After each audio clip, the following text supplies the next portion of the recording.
Encore de retour juste pour vous satisfaire, cette fois-ci on va parler sur les 10 clés de la pensée positive qui véhiculent une philosophie simpliciste où, pour mieux vivre, il suffit simplement d'adopter un état d'esprit positif face aux situations de la vie quotidienne. L'objectif est de vous rendre plus ouvert, plus créatif et surtout de vous aider à voir la vie et l'avenir avec plus de confiance. Donc voici ces fameuses 10 clés de la pensée positive. 1. La première clé de la pensée positive est d'assumer sa part de responsabilité qui veut dire, nos responsabilités par rapport à nos sentiments, à nos pensées, nos décisions et aux conséquences de nos actes et la plus importante responsabilité est de prendre notre vie en main. Il faut que nous soyons capables de maîtriser tout ce qui se trouve au sein de notre sphère d'influence, afin de changer nos pensées et sentiments positivement et ainsi modifier les comportements et émotions qui en découlent. Le fait d'assumer sa responsabilité est indispensable pour continuer à découvrir les autres clés de la pensée positive.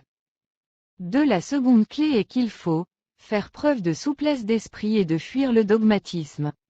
Où on doit faire la différence entre « il est souhaitable »,« il est impératif » et « la nécessité absolue » et d'adopter la première. Parce que les émotions qui sont dégagées lorsque l'on souhaite quelque chose ne sont pas les mêmes que lorsqu'il nous est impératif d'obtenir quelque chose ou bien que notre esprit est fermé et intransigeant.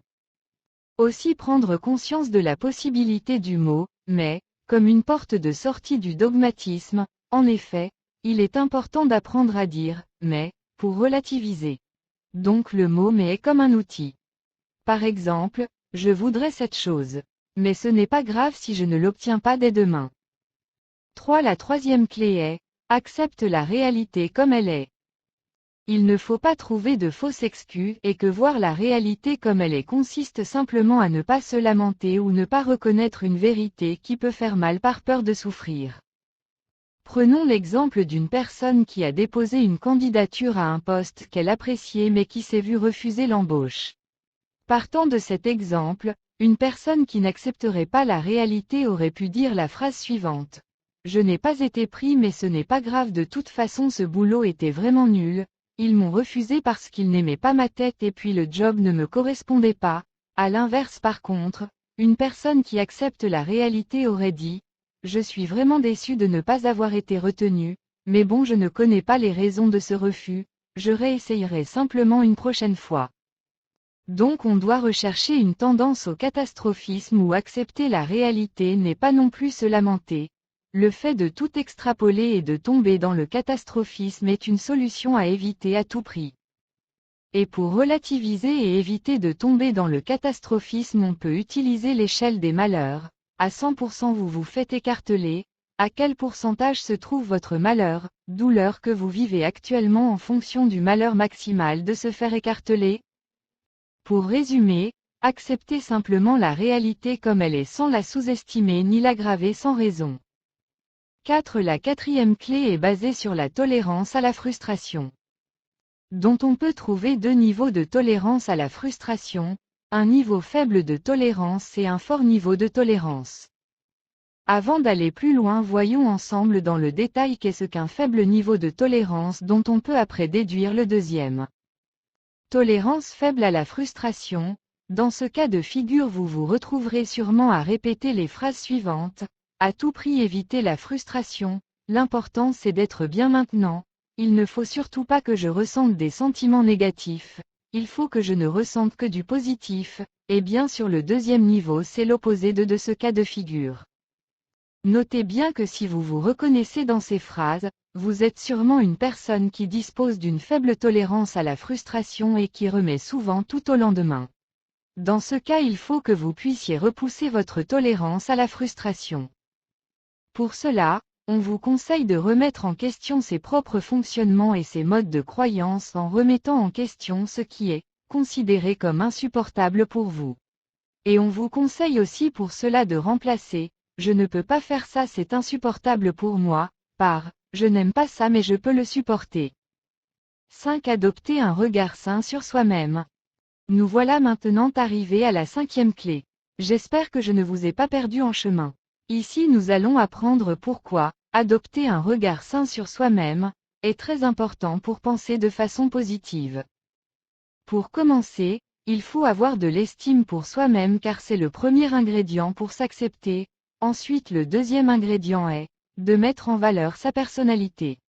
Attention, ça ne veut pas dire de se vanter ou de se sentir supérieur, non.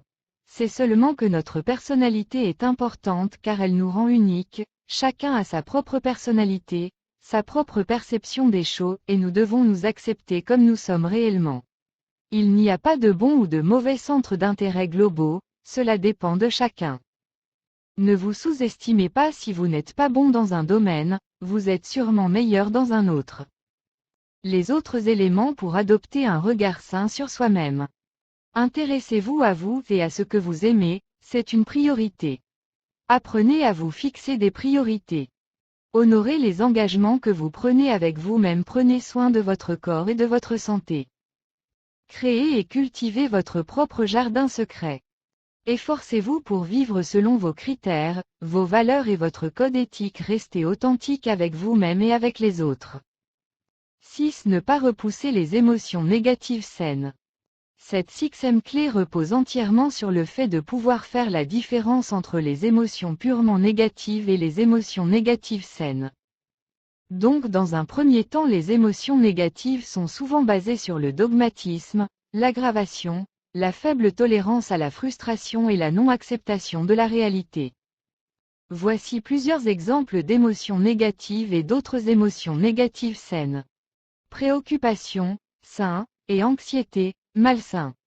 Tristesse, sain, et dépression, malsain. Contrariété, sain, et colère, malsain. Remords, sain, et culpabilité, malsain. Déception, sain, et apitoiement, malsain. En résumé, lorsque nous vivons des moments négatifs, il ne faut pas tout prendre sur soi sans rien laisser paraître, cela serait malsain. De même, il n'est pas sain non plus d'adopter une attitude d'indifférence ou de distance à un événement. Il faut ressentir ces émotions négatives saines et apprendre à les gérer.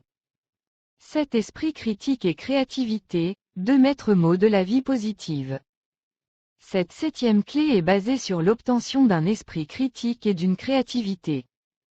La meilleure façon d'obtenir et d'avoir un esprit critique est d'adopter un raisonnement scientifique. Passons maintenant à la créativité. Pour la développer, il faut chercher à minimiser les distorsions de la pensée. Évitez de penser tout noir ou tout blanc. Évitez de tirer des conclusions hâtives. N'accentuez pas le négatif et ne réduisez pas le positif, ne prenez pas vos émotions pour la réalité. Pour résumer, il faut développer une attitude d'esprit axée sur la résolution des problèmes. Voici une bonne méthodologie pour y arriver en 9 étapes. Identifiez le problème aussi clairement que possible et de la façon la moins ambiguë possible. Fixez-vous des buts réalistes, accessibles et spécifiques. Faites la liste de toutes les manières qui permettraient de résoudre le problème même si la solution vous paraît tout à fait fantaisiste. C'est ce que l'on appelle faire du brainstorming. Notez les pour et les contre pour chaque solution évoquée. Choisissez dans cette liste la meilleure solution possible. Planifiez la manière de mettre en œuvre la solution choisie, en établissant les différentes étapes à prévoir. À ce stade, il est particulièrement utile de noter par écrit le planning étape par étape. Engagez-vous à respecter votre planning en précisant où, quand et comment le mettre en œuvre. Une fois que vous avez commencé à mettre en œuvre votre planning, asseyez-vous et examinez l'état d'avancement de vos progrès et les étapes à mettre en place pour la suite. Évaluez le résultat en fonction de la solution choisie et décidez éventuellement des prochaines mesures à mettre en œuvre si nécessaire. 8. S'investir et cultiver ses passions. La 8e clé est de s'investir à 100% dans ses passions et de les cultiver peu importe l'avis des gens qui vous entourent. Définissez donc simplement quels sont vos centres d'intérêt, ce que vous aimez faire et ce que vous n'aimez pas faire et donnez-vous à 100% dans cette activité. Cela en va de votre bien-être mental et de votre façon de penser positivement ou négativement. 9. Améliorer ses relations avec les autres. La 9e clé est basée sur l'amélioration des relations avec les autres. Améliorer ses relations est bénéfique dans la plupart des situations aussi bien pour les autres que pour vous. Vous vous rendrez rapidement compte que votre façon de penser deviendra rapidement plus positive lorsque vous chercherez à améliorer vos amitiés et vos contacts avec les autres. Pour cela, cherchez à accepter les autres tels qu'ils sont. Apprendre à faire confiance avec discernement, communiquer avec bienveillance. Honorer les engagements et les promesses que vous faites, développer sa fibre sociale. Créer et développer des interdépendances saines. 10. Envisager les changements avec réalisme. La 10e et dernière clé est basée sur le fait d'envisager les changements avec réalisme pour améliorer sa pensée et la rendre tout de suite plus positive et aussi ne pas avoir de surprise au futur. Là nous arrivons à terme, et c'est à vous de prendre les choses en main. Avec cette vidéo vous avez votre boîte magique en possession, et comme d'habitude récompensez-nous en vous abonnant et aimez notre vidéo. De cela nous vous disons à une autre. D'ici ce moment, portez-vous bien.